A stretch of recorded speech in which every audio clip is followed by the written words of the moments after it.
Six now. We're going to call to order this meeting of the Plain Township Board of Trustees for Tuesday, January 26th. If everybody will stand for the Pledge of Allegiance. I pledge allegiance to the flag of the United States of America and to the republic for which it stands, one nation, under God, indivisible, with liberty and justice for all. Before us, we have an agenda. Are there any additions, deletions, or corrections by fellow board members or department heads at this time? I'm going to put under concerns of trustees, access management is one, and then under two, for First Energy program.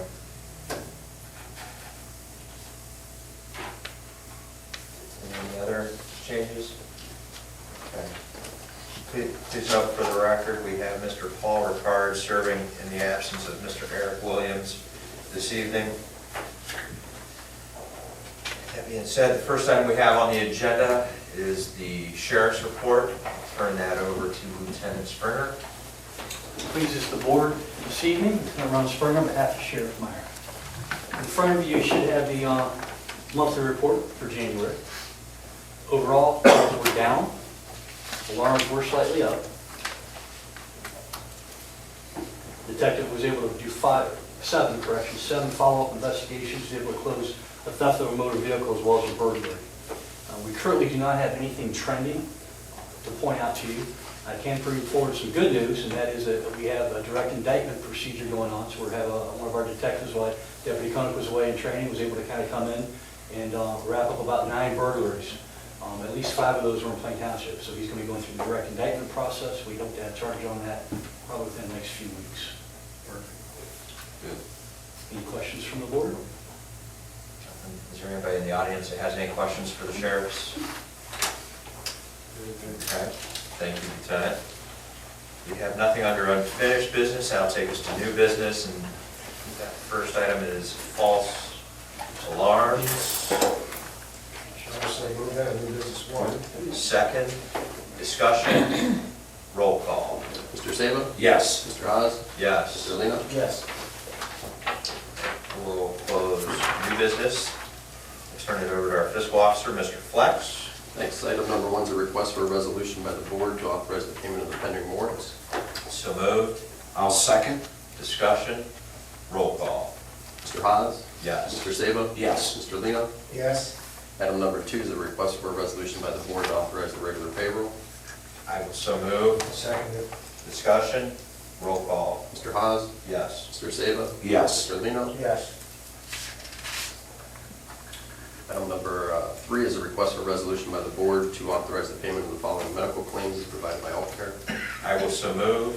I'll second. Discussion, roll call. Mr. Haas? Yes. Mr. Lino? Yes. Mr. Saba? Yes.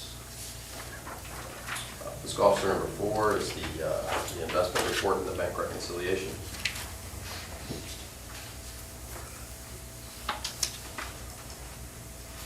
Anthony, with the announcement in the news today with Huntington's acquisition of First Merit, we had hear anything just out of Jack Bullender, just on I have any not. short term, because it seems like it still goes out, but. Yeah, I have not. And, Naked. I think First Merit employees just found out with that too. So. Yeah, they did.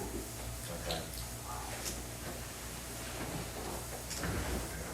So it's going to be interesting to see. Just on this one, we'll get it done. Okay. Fiscal officer number 5 would be a request for a resolution to approve the budget for 2016. I will so move. Second it. Discussion, roll call.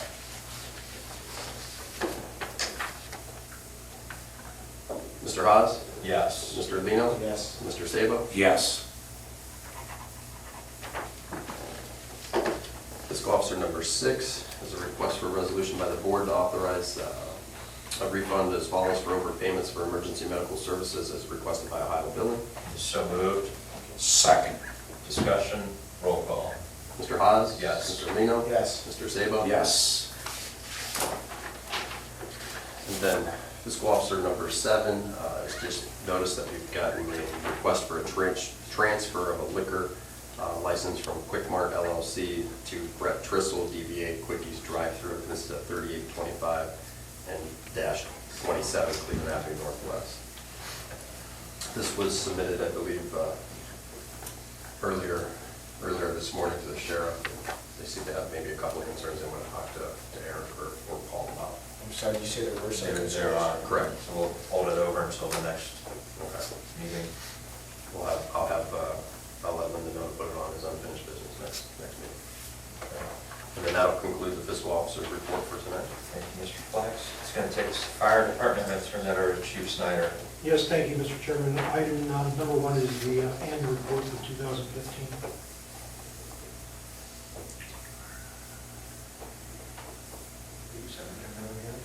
This is, Chief, is this part of that new formatting? Yeah, I you worked were- with Captain Haynes based on his data recording system. We were able to generate some of this information.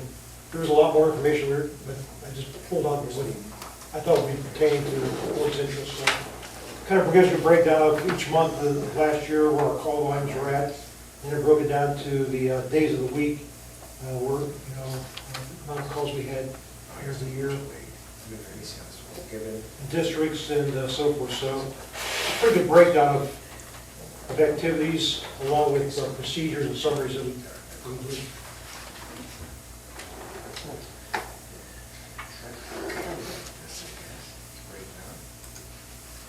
Chief, what's the call volume for last year as compared to the prior year over year? Do we see I it? believe, yeah, it was up, I believe it was around 100 calls. Okay. these are the numbers that were taken to these hospitals, is that what that is? Hospital summary? Different hospitals and That's the hospital, transport. these are all the transport? Mhm. Wow. That's really impressive. That's all more detail. So look, after the children, we're 16. Wow. We do a lot of transport up to Green Suma now, since they opened that emergency room. up there. 224. Especially on our northern end of the township, a lot of residents use those facilities. Yeah, because of their health care issues. So we're supposed to be able to work in that. Interesting. Anybody else have any questions for Chief on the report? Now, this looks good. It's easy to follow, that's for sure. I like, yeah, it is. Yeah. And that's all, thank you. I'm gonna call it that, it's pretty good. Now let's turn it over to the department, Mr. Hasino.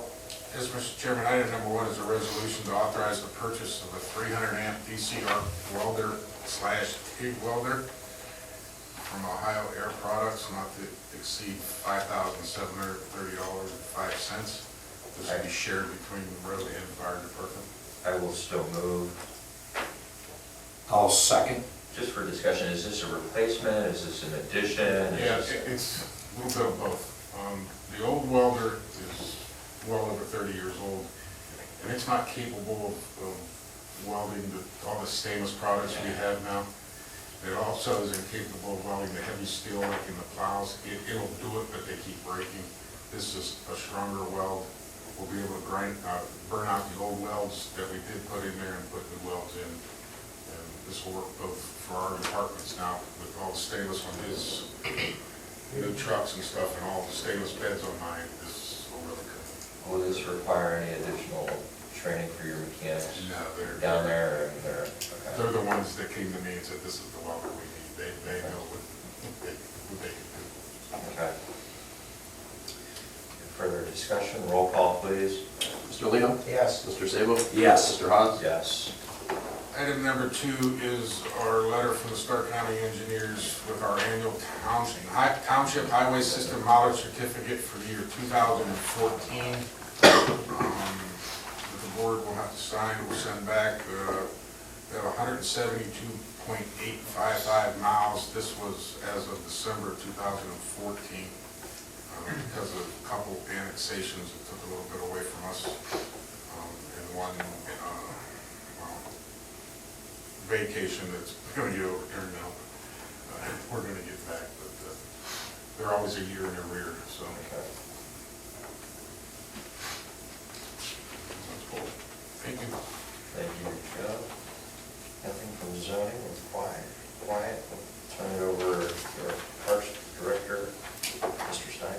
Thank you, gentlemen. Just some information tonight. We are going to close the Veterans Park Dog Park beginning tomorrow with the warm-up and the surface thaw. It's getting a little slushy. As you know, in the past 2 years, how much money we spent on reseed and topsoil and all of that, it's best we just close down, let the ground and Mother Nature reset, and then we'll open again as soon as we possibly can. To be clear, it is a temporary close merely just to get through some of this warm-up. It is Yeah, no, We have to, otherwise Yeah, we're gonna that's a end up great- with the same pictures 2 years ago, and I know It's a that great upsets. move. I walked it some last folks, night but it's the myself, my responsible wife, thing and to it's, do. do you it's have time. a sign up to let people, I mean, We already posted signs. yeah, and Um, I think that's most what I of the people, they're gonna Yes, understand. that's that what I we're- ask. You know, the goal is to keep our grass and, Yes, you sir. know, we don't want The to. signs are up. We have it on social media. We have it on the, and I'm waiting on the website, webmaster to post it. And the press release was sent out today, just to give as much notice as we can. I think it's a good job, you guys keep an eye on it, and, in the long run, it's gonna pay off. That's all, thank you. Thank you. It's going to take us to communications. Under communications, number 1, we've received something from the county recorder, Mr. Rick Campbell. Just to sum it up, because it is a couple pages, Veterans ID card update, and let's see, top 10 home energy tips, avoiding foreclosure scams. We've updated our healthcare cards. So if the media or the general public needs that, we can make that available. The second item is from a Harold D. Friedman, letter addressed to the Plain Township Board of Trustees, and it reads as follows. Gentlemen, you are worried about having a fire truck and ambulance at the Pro Football Hall of Fame Village after it is built. You could ask Canton City Council to give you the fire truck and ambulance from Fire Station number 10 in Canton at 4632 Vernon Avenue Northwest, because the station is closed permanently in Ward 8, my ward. Because the retired fire chief felt there are not enough fires in this area to hire more firemen and paramedics, plus city council needs that money to spend to take care of Canton City parks, build the Tom Benson Stadium, and to spend it on out-of-town consulting businesses to get more money out of Canton's homeowners.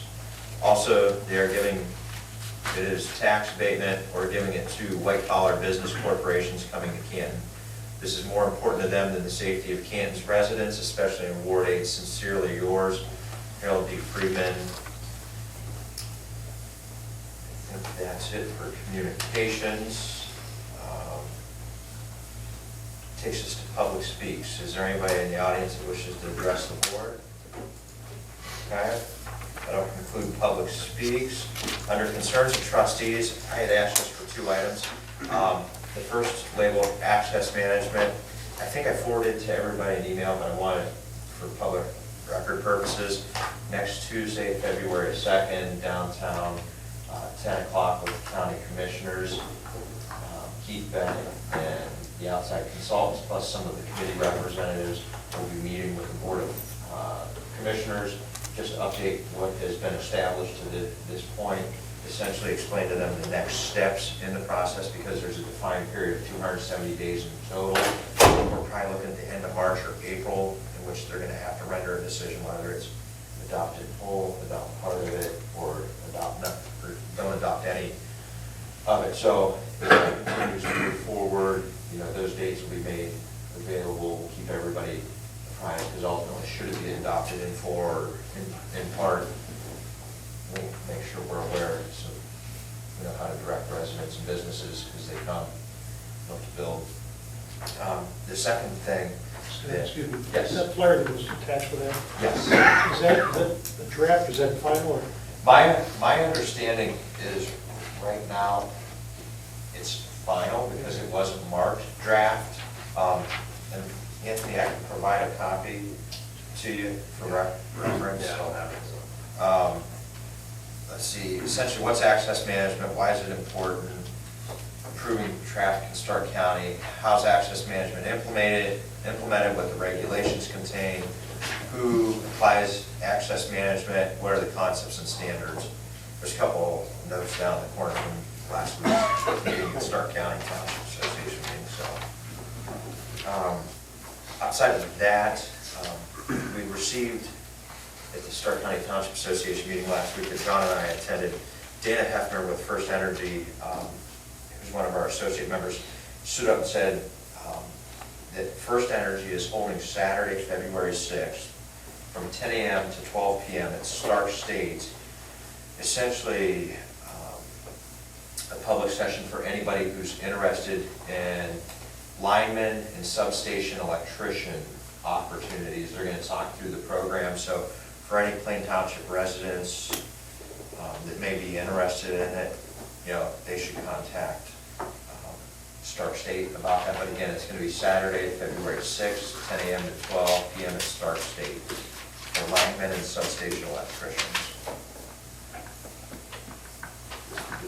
Ellen, do you have anything? Okay, that'll conclude concerns of the trustees. It'll take us to concerns of the fiscal officer. Mr. Clark? None, thank you.